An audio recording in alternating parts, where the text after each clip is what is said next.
2 Kings chapter 9, verse 1-37. And Elisha the prophet called one of the children of the prophets, and said unto him, Gird up thy loins, and take this box of oil in thine hand, and go to Ramoth-Gilead, and when thou comest thither, look out there Jehu the son of Jehoshaphat the son of Nimshi, and go in, and make him arise up from among his brethren, and carry him to an inner chamber, then take the box of oil, and pour it on his head, and say, Thus saith the Lord, I have anointed thee king over Israel. Then open the door, and flee, and tarry not. So the young man, even the young man the prophet, went to Ramoth-Gilead, and when he came, behold, the captains of the host were sitting. And he said, I have an errand to thee, O captain. And Jehu said, Unto which of all us? And he said, To thee, O captain. And he arose, and went into the house, and he poured the oil on his head, and said unto him, Thus saith the Lord God of Israel, I have anointed thee king over the people of the Lord, even over Israel, and thou shalt smite the house of Ahab thy master, that I may avenge the blood of my servants the prophets, and the blood of all the servants of the Lord, at the hand of Jezebel. For the whole house of Ahab shall perish, and I will cut off from Ahab him that pisseth against the wall, and him that is shut up and left in Israel. And I will make the house of Ahab like the house of Jeroboam the son of Nebat, and like the house of Baasha the son of Ahijah, and the dog shall eat Jezebel in the portion of Jezreel, and there shall be none to bury her. And he opened the door, and fled. Then Jehu came forth to the servants of his lord, and one said unto him, Is all well? Wherefore came this mad fellow to thee? And he said unto them, Ye know the man, and his communication. And they said, It is false, tell us now. And he said, Thus, and thus spake he to me, saying, Thus saith the Lord, I have anointed thee king over Israel. Then they hasted, and took every man his garment, and put it under him on the top of the stairs, and blew with trumpets, saying, Jehu is king. So Jehu the son of Jehoshaphat the son of Nimshi conspired against Joram. Now Joram had kept Ramoth-Gilead, he and all Israel, because of Hazael king of Syria. But King Joram was returned to be healed in Jezreel of the wounds which the Syrians had given him, when he fought with Hazael king of Syria.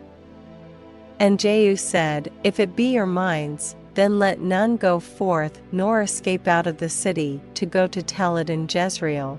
So Jehu rode in a chariot, and went to Jezreel, for Joram lay there. And Ahaziah king of Judah was come down to see Joram. And there stood a watchman on the tower in Jezreel, and he spied the company of Jehu as he came, and said, I see a company. And Joram said, Take in horsemen, and send to meet them, and let him say, Is it peace?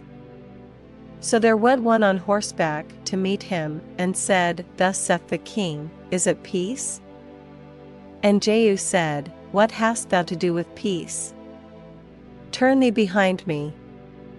And the watchman told, saying, The messenger came to them, but he cometh not again. Then he sent out a second on horseback, which came to them, and said, Thus saith the king, Is it peace? And Jehu answered, What hast thou to do with peace? Turn thee behind me. And the watchman told, saying, He came even unto them, and cometh not again. And the driving is like the driving of Jehu the son of Nimshi, for he driveth furiously. And Joram said, Make ready. And his chariot was made ready. And Joram king of Israel and Ahaziah king of Judah went out, each in his chariot, and they went out against Jehu, and met him in the portion of Naboth the Jezreelite. And it came to pass, when Joram saw Jehu, that he said, Is it peace, Jehu? And he answered, What peace, so long as the whoredoms of thy mother Jezebel and her witchcrafts are so many? And Joram turned his hands, and fled, and said to Ahaziah, There is treachery, O Ahaziah. And Jehu drew a bow with his full strength, and smote Jehoram between his arms, and the arrow went out at his heart, and he sunk down in his chariot.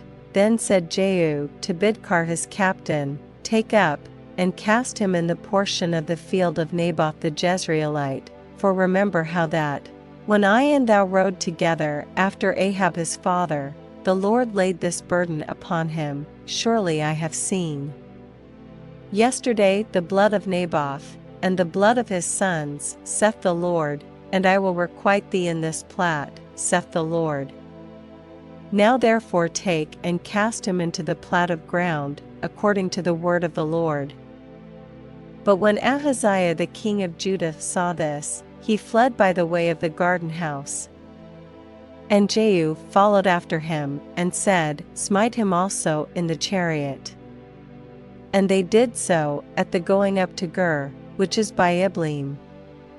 And he fled to Megiddo, and died there, and his servants carried him in a chariot to Jerusalem, and buried him in his sepulchre with his fathers in the city of David.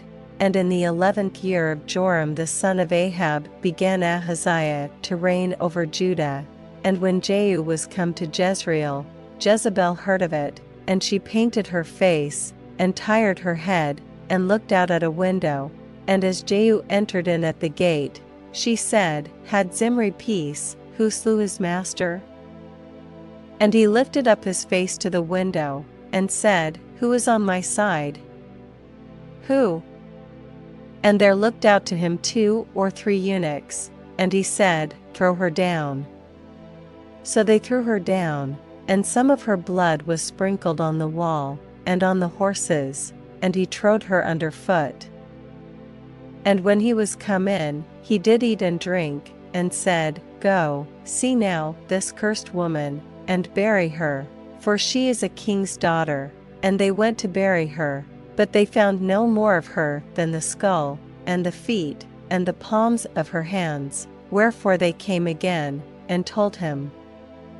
And he said, This is the word of the Lord, which he spake by his servant Elijah the Tishbite, saying, In the portion of Jezreel shall dogs eat the flesh of Jezebel, and the carcass of Jezebel shall be as dung upon the face of the field in the portion of Jezreel, so that they shall not say, This is Jezebel.